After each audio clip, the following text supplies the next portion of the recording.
The more you read, the more you understand. দুটো comparative দিয়ে এভাবে জয়েন করলে দা দিয়ে শুরু করতে হয়। Hi, welcome back, my dear students, to my channel Competitive English School. Today I am supposed to share with you the praises from WP SI Main 2026.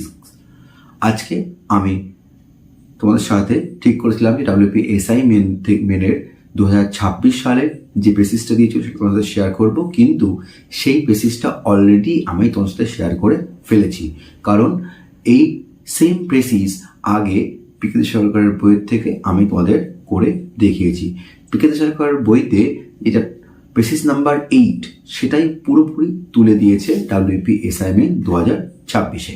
তো আজকে আমি সেই জন্য সেই বেসিসটা আলোচনা করছি না।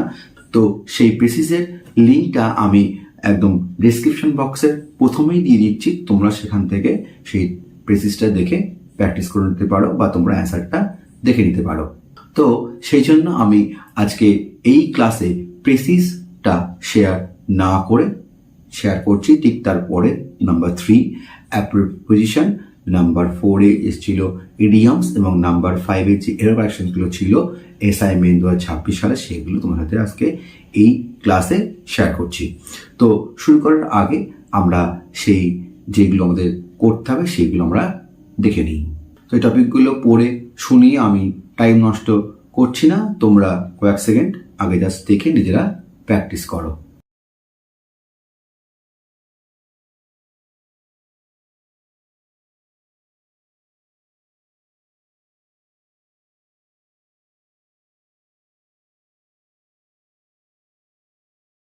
তোমরা দেখে নিয়েছি কি কি এসছিল, আশা করি তোমরা সকলে প্র্যাকটিস করেছো। আমি এবার সরাসরি চলে যাচ্ছি এর সলিউশনে। তো নাম্বার 3-তে ছিল fill in the gaps with appropriate prepositions. A দাগে রয়েছে he killed a snake dash a stick, তাহলে he killed a snake dash হবে উইথ এ স্টিক, লাঠি দিয়ে একটা সাপ হত্যা করেছিল। He killed a snake with a stick. B দাগে ছিল she is vain dash her beauty, তাহলে ভেইন এর পরে কি বসবে? She is vain of her beauty, তাহলে she is vain of her beauty. C দাগে এসছে I wonder dash his ignorance, I wonder at his ignorance, আমি অবাক হয়ে যাই তার অজ্ঞতায়। I wonder at his ignorance. D দাগে এসছে he is true dash his master, true to his master, সেটা শিক্ষকের কাছে সত্য সবসময়। He is true to his master, true two.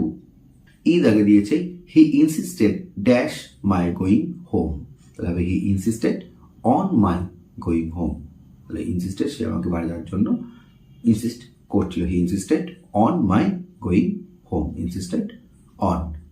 Number 4 দাগে ছিল ইডিয়মস, মানে make sentences with the following idioms. ইডিয়মসগুলো দিয়ে একটা মেক সেন্টেন্স করতে হবে।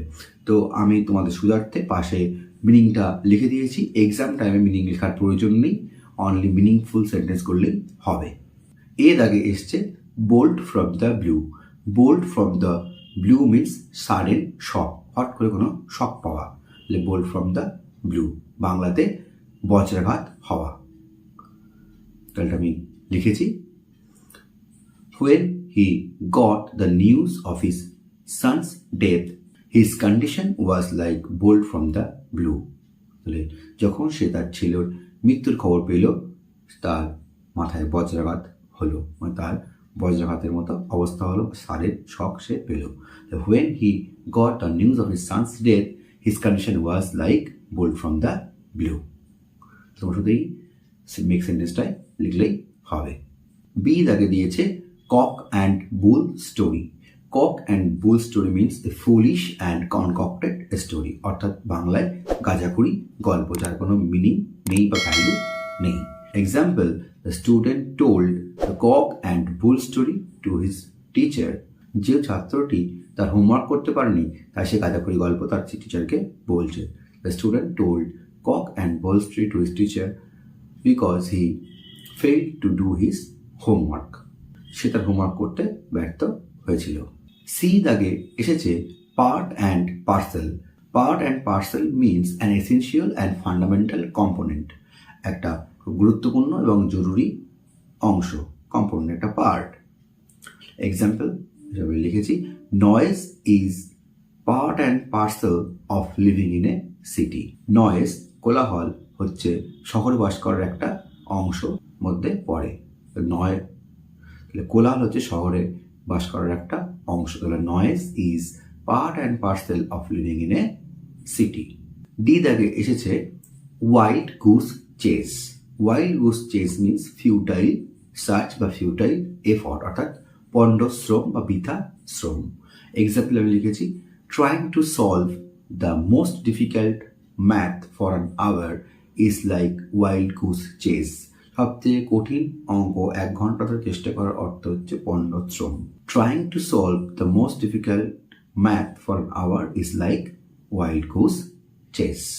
ই দাগে এসছে fish out of water means uncomfortable situation. তাহলে ফিশ আউট অফ ওয়াটার মানে আনকমফোর্টেবল সিচুয়েশন, অর্থাৎ বাংলায় অস্বস্তিকর অবস্থা। Example, he felt like fish out of water in his new school. সে তার নতুন স্কুলে অস্বস্তিকর অবস্থায় মতো মনে হলো। He felt like fish out of water in his new school. Number 5 থেকে এসছে write the sentences again after making correction, অর্থাৎ সেন্টেন্সগুলো কারেকশন করে পুনরায় লেখো। তো এ দাগে এসছে not only David past but gate A distinction. এটা পরিষ্কার ভুল আছে, নট অনলি থাকলে বাট অলসো হবে। আর একটা জিনিস কি, কমন পার্টটা আমাদের লিখে নিই, তারপর আমাদের বাকি পার্টটা লিখতে হবে। তাহলে কমন পার্ট এখানে ডেভিড, তাহলে David not only past but also get A distinction. তাহলে মেন সেন্টেন্সে অলসো ছিল না এবং ডেভিডটাকে পরে লেখা ছিল। কমন পার্ট ডেভিডটাকে আমরা আগে লিখলাম, ডেভিড নট অনলি পাস্ট, শুধুমাত্র পাসে করেনি কিন্তু একটা ডিস্টিংশনও পেয়েছিল, but also got a distinction. This is the correct sentence. B, I prefer to pay by cash. তাহলে কি বলছে, prefer to pay by cash. তাহলে এখানে প্রিপোজিশনের ভুল, I prefer to pay in cash, আমি টাকায় দিতে পছন্দ করি। তাহলে prefer to pay in cash, টাকায়, ইন ক্যাশ, বাই ক্যাশ নয়। Number C, my uncle has proposed me a job in his company. এখানে ভুল হচ্ছে, মাই আঙ্কেল হ্যাজ প্রপোজড না, মাই uncle has offered me a job. তাহলে জব কখনো proposal হয় না, কি হয়, অফার করা হয়। সেক্ষেত্রে লিখতে হবে my uncle has offered me a job in his, আমার কাকা তার কোম্পানিতে আমাকে জব অফার করেছে। তাহলে my uncle has offered me a job in his company. This is the correct usage. D, they never fail who die in great cause. তাহলে sentence দেখলে বোঝা যাচ্ছে এখানে ভুল রয়েছে, দে নেভার ফেল, তারপরে হু, ফেলের পরে কখনো হু এভাবে লেখা যায় না, হু দিয়ে কোনো ব্যক্তি বা ব্যক্তিদেরকে বোঝানো হয়। তাহলে লিখতে হবে they who never fail, comma die in a great cause. যারা মহান কারণে মারা গেছে তারা কখনো ব্যর্থ হয়নি। তাহলে দে হু নেভার ফেল, দের পরে হু, নেভার ফেল, যারা কখনো ব্যর্থ হয়নি, comma die in a great cause, যারা মহান কারণে মারা যায়। They who never fail who die in a great cause. এটাও এখানে দেওয়া নেই, এটাও কিন্তু অ্যাড করতে হবে। 5 E, last correction, more you read, comma less you understand. এটা পুরোপুরি ভুল, লিখতে হবে the more you read, comma the more you understand. দুটো কম্পারেটিভ দিয়ে এভাবে জয়েন করলে দা দিয়ে শুরু করতে হয়। The more you read the more you understand. যত তুমি বেশি পড়বে তত তুমি বেশি বুঝতে পারবে, যত বেশি পড়বে তত তুমি কম বুঝবে এমন নয়। প্লাস মোরের আগে দা দেওয়া নেই। দ্য কম্পারেটিভ ডিগ্রিতে এইভাবে লিখতে গেলে দা মোর, আবার পরেও আবার কম্পারেটিভ ডিগ্রি দিয়ে দা লিখতে হয়, the more. The more you read, comma the more you understand. This is the correct usage. So my dear students, এই ছিল আমার আজকের ভিডিও। যদি ভিডিওটি ভালো লেগে থাকে তোমরা কিন্তু অবশ্যই লাইক করতে ভুলো না। আর এখনো পর্যন্ত যারা আমার চ্যানেল সাবস্ক্রাইব করো, সাবস্ক্রাইব বাটন সাবস্ক্রাইবে ক্লিক করো এবং পাশ থেকে বেল আইকনটা ক্লিক করে দাও to get further notification from my channel.